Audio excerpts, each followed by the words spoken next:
Buenos días, me presento, soy Yolotzin Romero Moreno, integrante del Laboratorio de Resistencia Antimicrobiana del INDRE, y el día de hoy les voy a presentar la farmacocinética y la farmacodinamia de los antimicrobianos. Este tema constituye uno de los pilares más importantes en la farmacología clínica, ya que permite comprender cómo los antibióticos alcanzan su sitio de acción, cómo ejercen su efecto antimicrobiano y cómo podemos optimizar su uso para maximizar la eficacia y minimizar el desarrollo de resistencias bacterianas. El conocimiento de la farmacocinética y de la farmacodinamia no solo tiene valor académico. En la práctica clínica diaria, estas bases permiten ajustar dosis en pacientes con insuficiencia renal o hepática, seleccionar la vía de administración más adecuada o elegir entre distintos antibióticos según el sitio de la infección.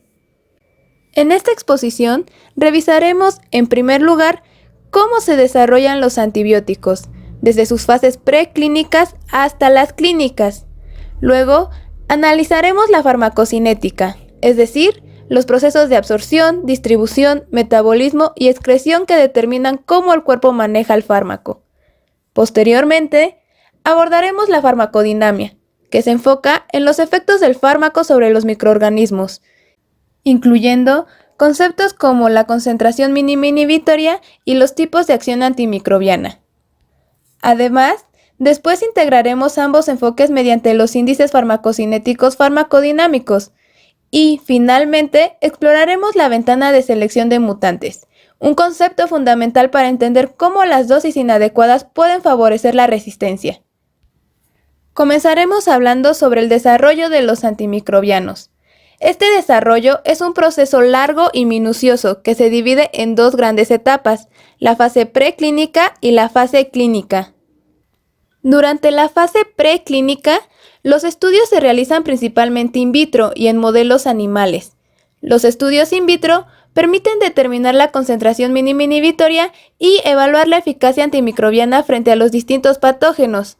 En animales de experimentación, se estudian los procesos de absorción, distribución, metabolismo y excreción, además de la toxicidad del compuesto para establecer su perfil de seguridad antes de ser administrado a humanos. En cuanto a la fase clínica, esta se va a dividir en 4 etapas. En la fase 1 se evalúa la farmacocinética en adultos sanos, identificando las dosis toleradas y los parámetros reales. En las fases 2 y 3 se va a enfocar en pacientes, valorando la eficacia terapéutica, la seguridad y los ajustes de dosis óptimos.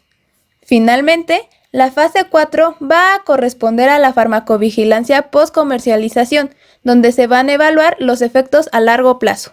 En todo este proceso, desde un inicio, los principios de la farmacocinética y la farmacodinamia se van a encontrar integrados para un desarrollo racional en cualquier tipo de fármaco.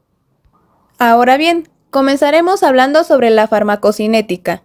La farmacocinética va a estudiar el recorrido que sigue un fármaco dentro del organismo a lo largo del tiempo. Se representa mediante el modelo LADME, es decir, la liberación, absorción, distribución, metabolismo y excreción del fármaco. La liberación consiste en la puesta a disposición del principio activo desde la forma farmacéutica, mientras que la absorción es el paso del fármaco al torrente sanguíneo, proceso que depende de la vía de administración, las características químicas y las condiciones fisiológicas del paciente. Estos pasos van a determinar la biodisponibilidad, que es la fracción de la dosis administrada que alcanza la circulación sistémica en forma activa.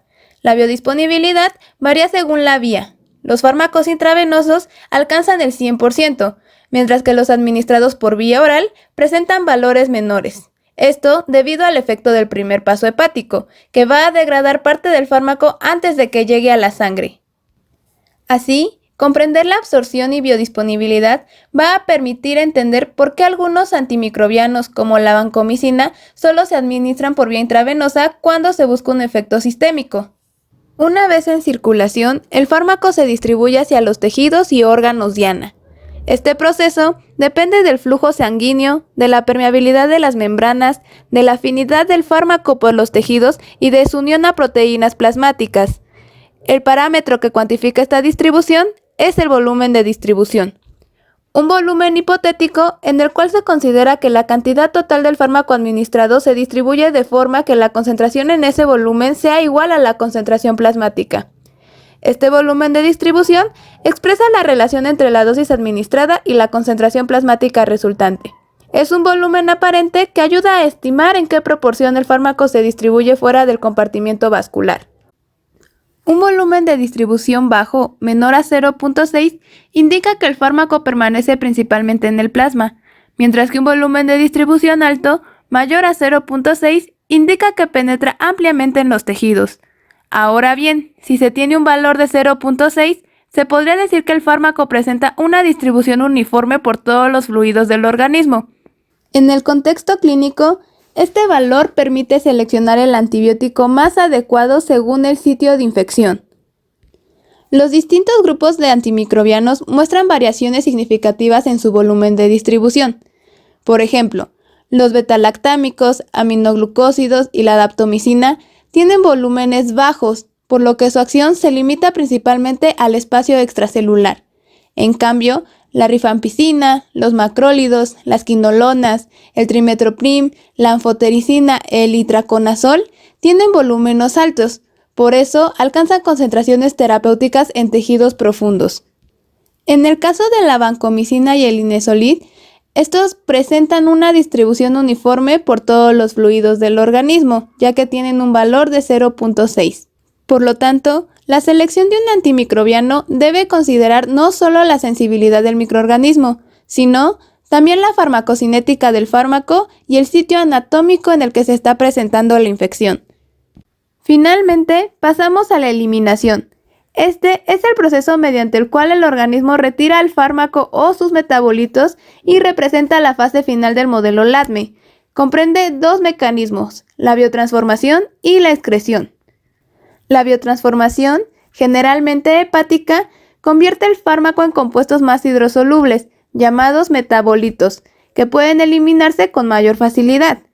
La excreción se realiza principalmente por vía renal, a través de la orina, pero también puede ser biliar entérica, a través de las heces, o puede ser pulmonar, a través de la leche materna, o incluso a través del sudor o la saliva. La velocidad y la eficacia de la eliminación van a determinar la duración del efecto del fármaco, su intervalo de administración y el riesgo de acumulación. Una eliminación lenta puede generar toxicidad, mientras que una eliminación demasiado rápida puede reducir la eficacia terapéutica. A partir de los procesos anteriores, la farmacocinética clínica aplica estos principios al tratamiento de los pacientes. Su objetivo es mantener la concentración del fármaco dentro de la ventana terapéutica, es decir, entre la concentración mínima eficaz y la concentración tóxica. Cuando la concentración plasmática está por debajo de la mínima eficaz, el antimicrobiano no va a lograr su objetivo, pero si supera el límite tóxico, van a comenzar a aparecer los efectos adversos. Por lo tanto, la meta terapéutica es alcanzar y mantener concentraciones plasmáticas que aseguren eficacia sin riesgo de toxicidad, es decir, hacer que el fármaco se encuentre en estado estable dentro de la ventana terapéutica. Este estado estable se alcanza cuando la cantidad de fármaco que se elimina del organismo es igual a la cantidad que se administra en un periodo determinado. Este equilibrio dinámico va a ocurrir tras la administración repetida de dosis de dicho fármaco y depende de parámetros como la biodisponibilidad, el volumen de distribución, la semivida y la depuración, los cuales pueden variar en función del peso, la edad, la función renal y hepática o el estado fisiológico del paciente. En el gráfico se observa un ejemplo de cómo alcanza un fármaco el estado estable después de unas 4 semividas de este. La semivida va a ser una medida de la velocidad con la que se expulsa al fármaco del organismo. Comprender estas variables permite ajustar dosis e intervalos de administración, especialmente en pacientes críticos o con disfunción orgánica, evitando concentraciones subterapéuticas o tóxicas. Así, la farmacocinética clínica constituye el puente entre el comportamiento del fármaco en el organismo y su aplicación segura en la práctica médica. Y justamente, una vez entendida la farmacocinética, lo que el cuerpo hace con el fármaco, podemos pasar a la farmacodinamia, que va a abordar lo que el fármaco hace con el microorganismo. La farmacodinamia va a estudiar los efectos bioquímicos y fisiológicos de los fármacos sobre los blancos de acción. En el caso de los antimicrobianos, analiza la interacción entre el antibiótico y el microorganismo, su mecanismo de acción y la magnitud del efecto según la concentración. Este conocimiento es esencial para determinar la dosis y los intervalos adecuados. Mientras que la farmacocinética nos dice cuánta concentración llega al sitio de infección, la farmacodinamia nos va a indicar qué tan eficaz será esa concentración para inhibir o destruir el microorganismo. De este modo, los conceptos de farmacocinética y farmacodinamia son complementarios e inseparables en el uso racional de antimicrobianos. El parámetro central de la farmacodinamia antimicrobiana es la concentración mínima inhibitoria. Esta se define como la menor concentración de un antimicrobiano que impide el crecimiento visible de un microorganismo in vitro, y se puede obtener mediante el método de microdilución, generalmente haciendo uso de placas de 96 pozos, por el método de macrodilución o a través de tiras de celulosa o mejor conocido como el E-test. Aunque la concentración mínima inhibitoria es ampliamente utilizada en microbiología clínica para clasificar a las bacterias como sensibles o resistentes, es importante reconocer sus limitaciones.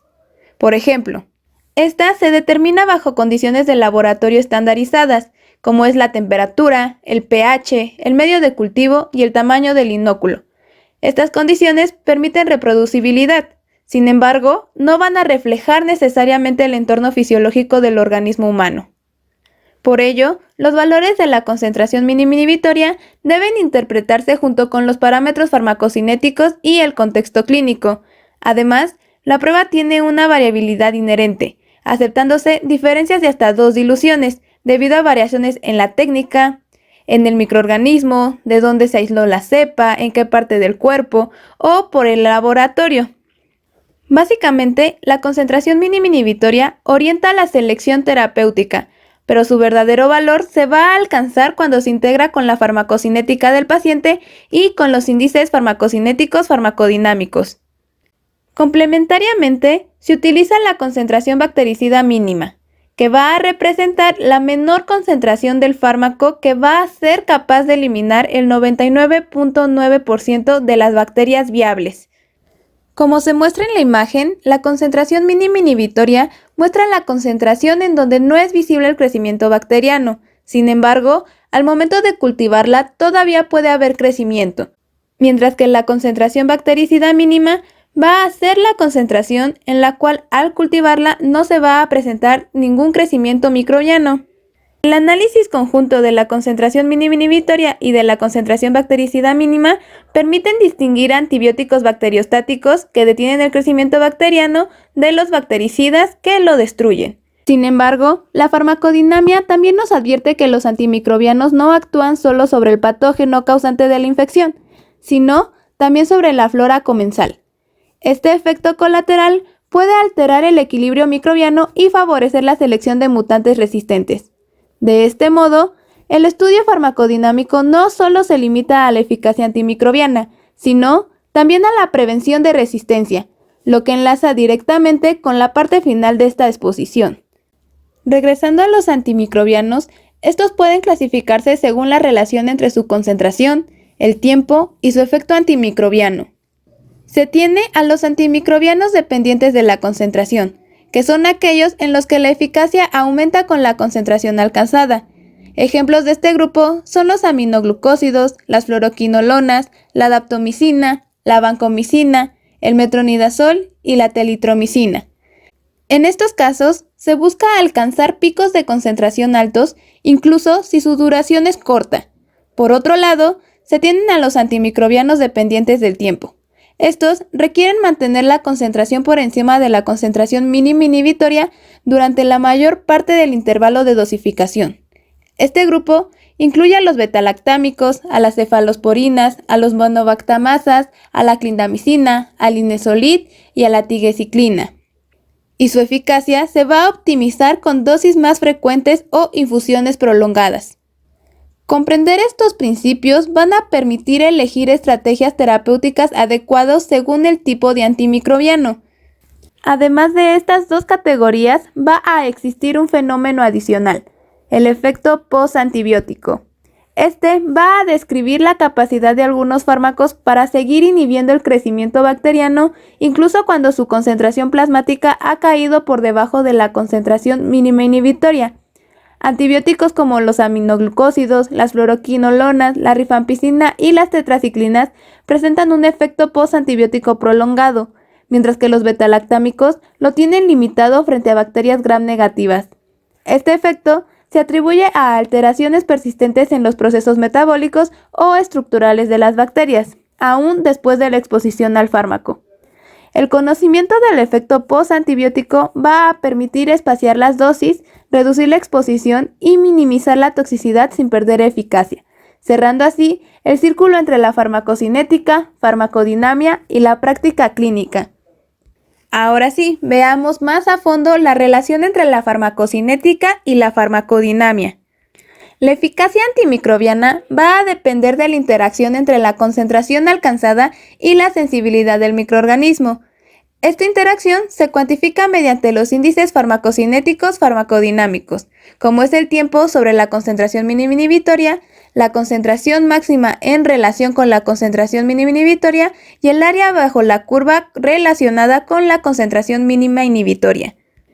Estos índices se evalúan tanto in vivo como in vitro y mediante modelos poblacionales utilizando simulaciones Monte Carlo, que son algoritmos computacionales en los que se realiza un muestreo aleatorio para obtener una distribución de probabilidad. Esto para predecir la probabilidad de alcanzar el objetivo en diferentes umbrales del índice haciendo uso de diferentes regímenes de dosificación. Comenzaremos con el índice de tiempo sobre la concentración mínima inhibitoria. Este parámetro va a representar el porcentaje del intervalo entre dosis durante el cual la concentración plasmática del fármaco permanece por encima de la concentración mínima inhibitoria. Es determinante para antibióticos tiempo dependientes como es el caso de los betalactámicos, los cuales generalmente tienen un porcentaje de entre 40 y 70%. Debido al anterior, para optimizar este parámetro se recomienda el uso de administraciones frecuentes o continuas. En el gráfico se muestra una curva de concentración contratiempo. En esta tenemos marcadas dos concentraciones mínimas inhibitorias. Vemos que en la primera el tiempo de acción sería mayor que en la segunda, ya que la segunda presenta una concentración mínima inhibitoria más alta. El siguiente parámetro es la concentración máxima alcanzada en relación con la concentración mínima inhibitoria. Básicamente, este parámetro va a medir la relación entre la concentración máxima alcanzada y la concentración mínima inhibitoria, y va a ser clave en antimicrobianos concentración dependiente, como es el caso de los aminoglucósidos y las fluoroquinolonas, donde el éxito terapéutico aumenta con concentraciones elevadas dando un efecto bactericida prolongado. En el gráfico mostrado también tenemos una curva de concentración contratiempo y también se muestran dos concentraciones mínimas inhibitorias. En este caso no son tan relevantes porque lo que se busca es alcanzar una gran concentración máxima, no tanto el tiempo que está en contacto con el microorganismo. Además, hay que recordar que los fármacos concentración dependientes regularmente presentan un efecto postantibiótico. Un ejemplo de este parámetro se puede observar en el siguiente gráfico, el cual muestra un experimento realizado con la cepa ATCC 27853 de Pseudomonas aeruginosa, la cual fue expuesta a antimicrobianos como la tobramicina, el ciprofloxacino y la ticarciclina en distintas concentraciones relativas a la concentración mínima inhibitoria. Aquí se logra observar que al aumentar las concentraciones de estos antimicrobianos se incrementa la eficacia bactericida. Esto se refleja en una disminución más rápida y pronunciada de las unidades formadoras de colonia por mililitro. Principalmente el efecto se observa en la tobramicina y en el ciprofloxacino, que son fármacos concentración dependientes. Debido al anterior, es que se puede pensar que el aumento de la dosis puede mejorar la eficacia bactericida, especialmente en los antimicrobianos cuya acción depende de la concentración. No obstante, aunque parezca ser cierto, el ajuste de la dosis siempre debe considerar el perfil farmacocinético del fármaco, los límites de seguridad y el riesgo potencial de toxicidad, para optimizar la efectividad terapéutica y prevenir los efectos adversos. El último parámetro farmacocinético farmacodinámico es el área bajo la curva en relación con la concentración mínima inhibitoria. Este va a reflejar la exposición total al fármaco durante 24 horas respecto a la concentración mínima inhibitoria, combinando ambos efectos, la concentración y el tiempo.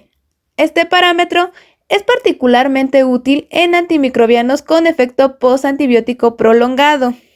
En el gráfico se puede observar igual la curva de concentración contra tiempo y se observa que en el gráfico hay un área sombreada. Esta área sombreada es esta relación de área bajo la curva sobre la concentración mínima inhibitoria. Ya vistos estos parámetros farmacocinéticos farmacodinámicos, podemos decir que van a ser útiles para describir las condiciones que necesita cada fármaco para tener mejor eficacia para el tratamiento deseado. Por ejemplo, en el caso de los antimicrobianos betalactámicos como penicilinas, cefalosporinas, carbapenemasas, elastronam o en el caso de macrólidos y clindamicinas, estos, ya que exhiben destrucción dependiente de la concentración mínima, su principal indicador farmacocinético farmacodinámico que determina su eficacia in vivo es el tiempo que exceden la concentración mínima inhibitoria. Por lo tanto, la meta de un régimen de dosificación será optimizar la duración de la exposición. Otro ejemplo son los aminoglucósidos y las fluoroquinolonas, las cuales muestran mayor eficacia dependiendo de la concentración. Es por ello que, a diferencia de los betalactámicos, su régimen de dosificación estaría más enfocado en maximizar sus concentraciones y sus principales parámetros farmacocinéticos farmacodinámicos sean la concentración máxima en relación a la concentración mínima inhibitoria y o el área bajo la curva en relación con la concentración mínima inhibitoria.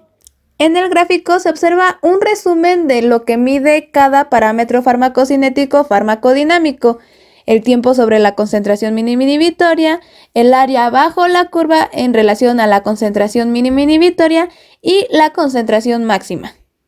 Un ejemplo del comportamiento de los antimicrobianos betalactámicos se observa en el siguiente gráfico, en el cual se observa la eficacia de cefotaxima contra Klebsiella pneumoniae en los pulmones de ratones neutropénicos. Aquí se observa un efecto bacteriostático in vivo cuando las concentraciones séricas estuvieron sobre la concentración mínima inhibitoria en 30 a 40% del intervalo de dosificación, es decir, no hubo un aumento en las unidades formadoras de colonias iniciales, que es la línea punteada, mientras que la destrucción máxima se alcanzó cuando las concentraciones estuvieron por encima de la concentración mínima inhibitoria en 60 al 70% del tiempo. Recordemos que los antimicrobianos betalactámicos generalmente tienen un porcentaje de tiempo sobre la concentración mínima inhibitoria de entre 40 al 70%. Otro ejemplo es la relación entre el tiempo por encima de la concentración mínima inhibitoria y la tasa de curación bacteriológica para muchos betalactámicos contra Streptococcus pneumoniae y Haemophilus influenza en pacientes con otitis media. En el gráfico se observa que un tiempo sobre la concentración mínima inhibitoria de más del 40% fue el requerido para alcanzar una tasa de curación bacteriológica de 85 a 100%. Estos estudios comprueban que el mecanismo de acción y la eficacia de este tipo de antimicrobianos va a depender mucho del tiempo por encima de la concentración mínima inhibitoria más que de la concentración máxima alcanzada. Retomando los parámetros farmacocinéticos farmacodinámicos, un aspecto crucial derivado de la relación farmacocinética-farmacodinamia es la ventana de selección de mutantes. Esta representa el rango de concentraciones en el cual pueden sobrevivir bacterias con mutaciones que les confieren menor susceptibilidad al antimicrobiano. El límite inferior de esta ventana es la concentración mínima inhibitoria y el superior la concentración de prevención de mutantes. Si las concentraciones plasmáticas se mantienen dentro de este rango, se favorece la aparición de mutantes resistentes. Sin embargo, si se supera, la probabilidad de resistencia va a disminuir. En el siguiente gráfico se puede observar cómo debajo de la concentración mínima inhibitoria no va a haber un efecto del antimicrobiano, por lo que las bacterias o los microorganismos se consideran susceptibles. Sin embargo, si nuestra terapia se mantiene dentro de la ventana de selección de mutantes, vamos a tener una selección de microbios resistentes, es decir, la mayor población de bacterias que se va a tener van a ser resistentes al antimicrobiano. Y se puede observar que si las concentraciones se mantienen por encima de la concentración de prevención de mutantes, el antimicrobiano va a presentar un efecto letal sobre los microorganismos o las bacterias que sean susceptibles al antimicrobiano. La amplitud de esta ventana va a depender de diversos factores, tal es el caso del microorganismo, es decir, la especie, sus mecanismos de mutación y la frecuencia de estos, así como la composición genética y su capacidad de adaptación bacteriana. También depende del mecanismo de resistencia, si este es monogénico, es decir, que presenta una sola mutación, o si requiere de múltiples mutaciones sucesivas, presentando una resistencia escalonada. Otro factor es el antibiótico. Es básicamente su mecanismo de acción, la afinidad por la diana bacteriana y el perfil farmacodinámico, los cuales definen los límites de la ventana. Por otro lado, también va a depender de las mutaciones acumuladas, ya que cuando se acumulan varias mutaciones en la bacteria, la ventana se amplía progresivamente, aumentando la dificultad de erradicar mutantes conforme aparecen nuevas variantes resistentes. Además, otros factores que favorecen la mutación son los factores clínicos, como es el caso de la inmunosupresión. Bajo estas condiciones hay una mayor cantidad de inóculo, es decir, una mayor carga bacteriana. Lo anterior se debe a que un sistema inmune debilitado no va a controlar de manera adecuada infecciones simultáneas, por lo que la probabilidad de mutaciones resistentes va a aumentar. Otro factor es la relación antimicrobiano-microorganismo, es decir, cuando la concentración del antimicrobiano es insuficiente frente a una alta carga bacteriana, se va a crear un escenario propicio para que se dé la selección de mutantes dentro de la ventana de selección. La carga bacteriana por sí sola va a ser otro factor promotor de la mutación. Por ejemplo, en condiciones clínicas como la peritonitis, abscesos o infecciones de catéteres donde la carga bacteriana es mayor, aumenta la probabilidad de que se seleccionen y proliferen mutantes resistentes. Además, otro factor, el cual está relacionado con una mala planeación terapéutica, son las concentraciones subóptimas en el sitio de infección. Es decir, que se receta un antimicrobiano que no alcanza concentraciones terapéuticas en el sitio de la infección. Por ejemplo, si se presenta una infección en vías urinarias, no puedes recetar un antimicrobiano que se utiliza para bacteremias o viceversa. Si tienes una bacteremia, no puedes recetar un fármaco que se utiliza para infecciones en vías urinarias, como sería la nitrofurantoína. Es por ello que los regímenes de dosificación deben diseñarse de modo que se consideren todos los factores que pueden favorecer a las mutantes resistentes.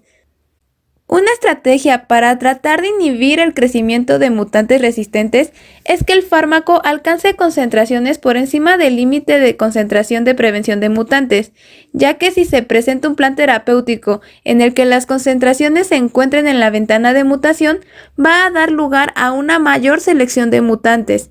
Sin embargo, en la práctica clínica esto es desafiante, ya que a veces se requerirían de dosis mayores que las terapéuticamente habituales y con mayor riesgo de toxicidad. Con esto abarcamos todos los temas planteados para esta exposición. Y en síntesis, se podría decir que la farmacocinética nos va a indicar cómo el cuerpo absorbe, distribuye y elimina el antimicrobiano, mientras que la farmacodinamia explica cómo este antibiótico actúa sobre el microorganismo. La integración de ambos campos mediante los índices farmacocinéticos farmacodinámicos va a permitir optimizar la terapia antimicrobiana. Y la ventana de selección de mutantes se va a presentar como consecuencia directa de la dosificación inadecuada y refuerza la necesidad de aplicar estos principios en la práctica clínica para prevenir la resistencia bacteriana. Y en conclusión, tenemos que la comprensión y aplicación de la farmacocinética y la farmacodinamia de los antimicrobianos van a ser esenciales para la medicina moderna. Estos conocimientos nos van a permitir diseñar tratamientos racionales, seguros y eficaces, ajustando dosis de manera individual para prevenir la aparición de resistencia microbiana.